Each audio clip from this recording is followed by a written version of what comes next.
Nigeria and China said this week they will cooperate in efforts to crack down on the increasing number of Chinese nationals taking part in financial crimes in the African country. The joint effort comes after Chinese Ambassador Yu Dunhai visited Nigeria's anti-graft agency, the Economic and Financial Crimes Commission, or EFCC, in Abuja. In a statement posted to the EFCC website Tuesday, Dunhai expressed regret over the rising trend of Chinese nationals engaged in financial crimes in Nigeria. He assured Nigerian authorities that the Chinese government is ready to send delegates to work with local law enforcement agencies to address the issue.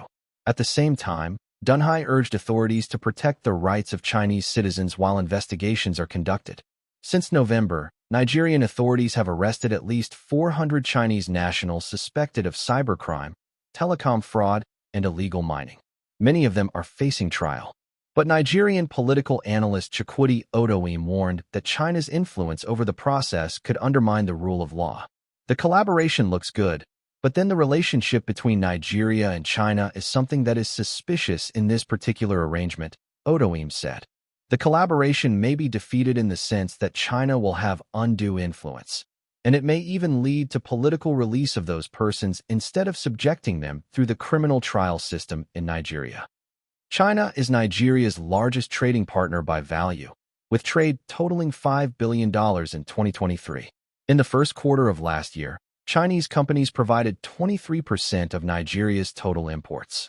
Critics argue that Chinese nationals are exploiting trade routes and immigration loopholes to enter Nigeria illegally and engage in criminal activities. Authorities say many of the arrested Chinese nationals were found to be living in Nigeria without proper documentation. Public affairs analyst Jay Gaskia raised concerns about the transparency of the collaboration. On what basis are you going into this collaboration? For what purpose, he asked. The conversations around trying to develop such collaborative strategies also need to be transparent, so that citizens will be able to interrogate the process to see whether national interest is going to be somehow undermined. We have to be careful, and we have to ensure who does the prosecution, Gaskia said. The best-case scenario is for the country not to cede its own sovereignty in terms of how this is going to happen.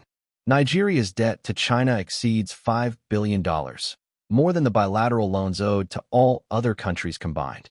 Meanwhile, Nigeria is seeking China's backing to join the grouping of the world's 20 largest economies, the G20, and secure a permanent seat on the United Nations Security Council.